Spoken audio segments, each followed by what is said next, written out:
చూడు అందుకే నేను మీడియా పట్ల ఇంత ఫ్రెండ్లీగా ఉంటాను, ఇంత కంఫర్ట్ ఇస్తుంటాను, అయినా సరే హరీష్ వర్సెస్ మీడియా అంటారు. ఎలాగ అది తప్పు కదా. అదే సార్, ఇంత ఫ్రెండ్లీగా ఉంటారు, మధ్యలో ఈ మీడియాతో ఇష్యూస్ ఏంటి, అసలు ఏం జరుగుతుంది ఏంటి అనేది నాకు క్వశ్చన్. దాన్ని ఏమంటారంటే పళ్ళున్న చెట్టుగా రాళ్ళ దెబ్బలని.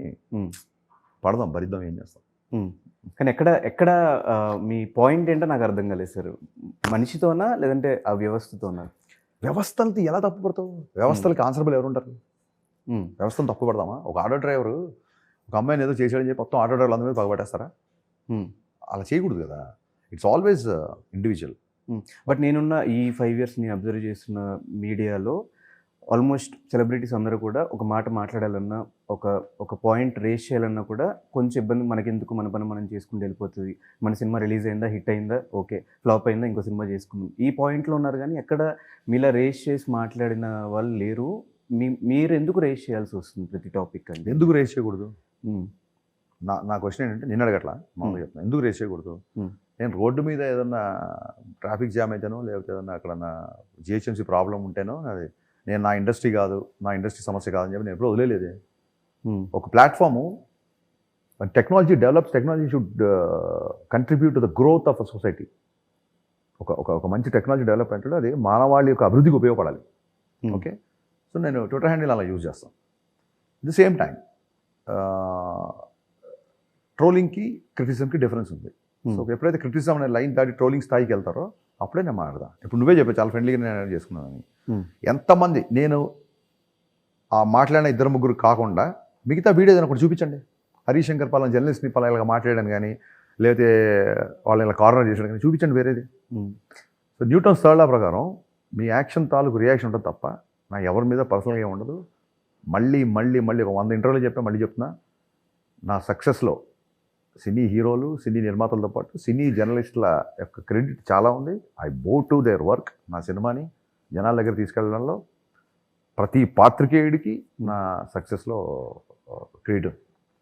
అంటే బయట పోర్ట్రే అయ్యేది మీడియాకి హరీష్ శంకర్ గారి యాంటీ ఏమో అని పోర్ట్రే అవుతుంది. అంటే మీ దృష్టిలో మీడియా అంటే ఎలా ఉండాలి అనుకుంటున్నారు? లైక్ తప్పండి. నేను అనేది ఏంటంటే, వాళ్ళు ఇలా ఇప్పుడు ఈ ప్రాబ్లం అదే. సోషల్ మీడియా వచ్చిన తర్వాత నువ్వు నాకు నచ్చినట్టు ఉండట్లేదు అనే ఒకటి, ఎవరు ఇష్టం వచ్చిన వాళ్ళు ఉంటారు. నీ ఇష్టం అనేది నన్ను ఇబ్బంది పెట్టకూడదు. ఇప్పుడు ఒక సినిమా బాగాలేని నేను రివ్యూ రాస్తే నువ్వు ఇబ్బంది పడతావంటే అది కాదు. నువ్వు కంటెంట్ని విమర్శించిన కాలం నేనేం మాట్లాడను. నా సినిమాలకి జీబీ గారు కానీ ఇంకోళ్ళు కానీ ఎప్పుడు ఏం గ్రేట్ రివ్యూస్ ఎప్పుడు ఇవ్వలేదు. వాళ్ళతో ఎప్పుడు నాకు సున్నం లేదే, అస్సలు లేదే, ఉండదు.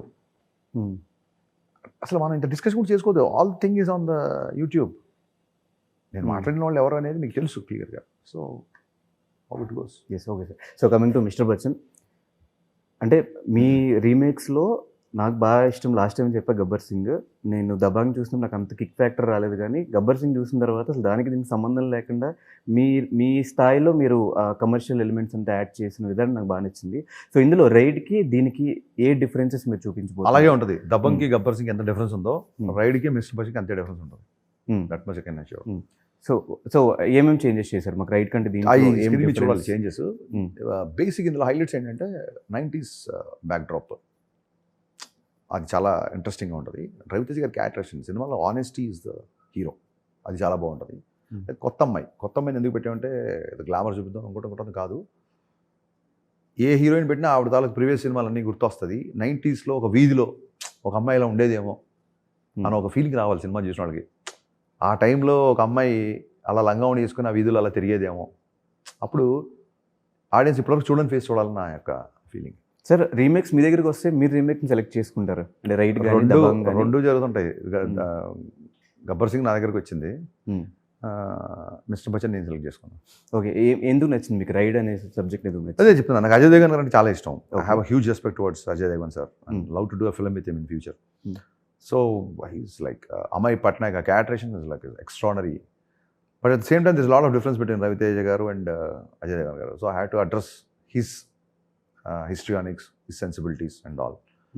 ఈ సినిమా ఫస్ట్ టైం చూడగానే నాకు ఇప్పుడు అనుకున్న ఫస్ట్ హాఫ్ వచ్చేసింది. నేను అందుకే మనం అసలు ట్వీట్ చేసి అమ్మ పలకాలని, మనం ఏదో కూర్చొని పీకేద్దాం కూర్చొని రాదు, థాట్ షుడ్ కమ్. అది రాగానే చాలా ఇంట్రెస్టింగ్ అనిపించింది. బట్ అప్పుడు రవితేజ గారు కానీ ఏమనుకోవాలి, ఈ సినిమా ఎప్పటికైనా చేయాలి అనుకున్నాను. సడన్గా కళ్యాణ్ గారు పాలిటిక్స్లోకి వెళ్ళేసరికి ఆ టైం గ్యాప్ దొరికింది కాబట్టి సినిమా చేశాను. కానీ 85, 90స్లో అంటే మాకు నాస్టాలజిక్ ఫీలింగ్ మాకు వస్తుంది. టీజర్ చూసినప్పుడే అనిపించింది. ఆ బైక్స్ కానివ్వండి అవంతా.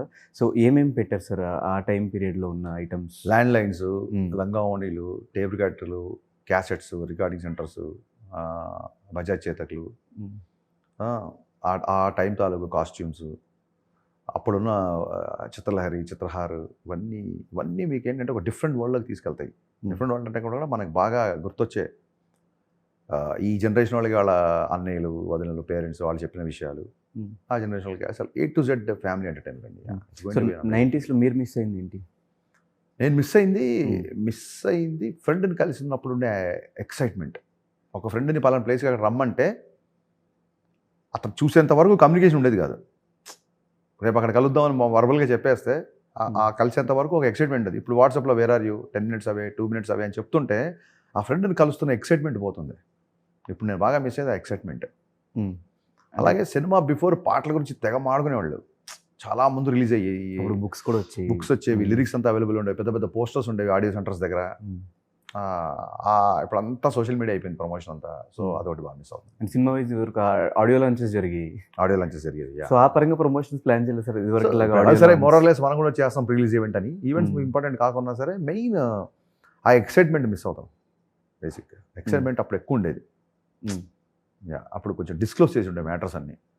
ల్యాండ్ లైన్కి ఒక అమ్మాయికి ఫోన్ చేస్తే గౌక్ని ఎవరు మగవాళ్ళు ఫోన్ అయితే టక్కని ఫోన్ పెట్టేసేవాళ్ళం. అవును. ఆ ఫోన్ రింగ్ అవుతున్నప్పుడు అతను హార్ట్ బీట్ ఉంటుంది చూసారు, ఆ అమ్మాయి ఎత్తుద్దా అనేది ఆ కైండ్ ఆఫ్ ఎక్సైట్మెంట్ మిస్ అవుతాం. సో మిరపకాయ తర్వాత చాలా సినిమాల తర్వాత మళ్ళీ సార్తో సినిమా చేస్తున్నారు. సో ఈ మధ్యలో ఎక్కడ మళ్ళీ చేద్దాము అనే థాట్స్ ఏం రాలేదు? చేసాం, 2-3 సార్లు ట్రై చేసాము, ప్రాజెక్ట్ సెట్ అవ్వలేదు. కొన్ని రీజన్స్ వల్ల సెట్ అవ్వలేదు, అంతే తప్ప చేయకూడదని లేదు. ఈ మధ్యలో కొన్ని వేల సార్లు కలిసి ఉంటాము, కలిసి హాలిడేస్కి వెళ్తుంటాం, బయటికి వెళ్తుంటాము. ఇప్పుడు ఆయన షూటింగ్ లేకపోయినా నేను నాకు షూటింగ్లో కానీ ఎప్పుడు ఒక చోట ఉంటాం అందరూ ఆల్మోస్ట్. ఎప్పుడు నాకే చిన్న మొహమాట వేసింది. ఫ్లాప్ ఇచ్చాము, తర్వాత మళ్ళీ పిలిచి మిరపకాయ ఇచ్చాడు, మళ్ళీ అన్నయ్య సినిమా అంటే అదేదో ఎదిగిన కొడుకు బయటికి వెళ్ళి తన బతుకు తను బతకాలి కదా, ఎదిగిన తమ్ముడు ఎంతకాలం హెల్ప్ చేస్తారు. సో అంతే తప్ప వేరే రీజన్ ఏంటి. సో అసలు మీ ఐడియాలజీ ఏంటి సార్ లైఫ్లో? మీరు నమ్మే ఐడియాలజీ ఇన్ ద సెన్స్ నేను ఈ ఐడియాలజీ పెట్టుకొని బతకాలి ఏమనుకోనండి. బేసిక్గా మనం మన వల్ల ఎవరికి ఇబ్బంది ఉండకూడదు first thing. At the same time మనం అనుకుంది బలంగా ఖచ్చితంగా చెప్పగలగాలి.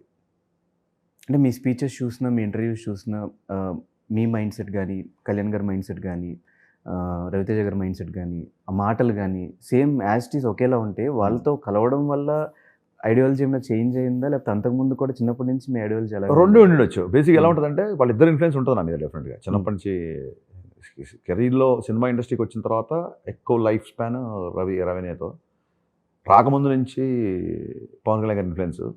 బట్ నేనేమంటానంటే చాలామంది చూస్తారు కదా వాళ్ళిద్దరు సినిమాలు, వాళ్ళిద్దరితో చాలామందికి సంబంధం ఉంది కదా. నేను 3 సినిమాలు చేస్తే మళ్ళీ గోపిచంద్ కూడా 3 సినిమాలు చేసాడు కదా.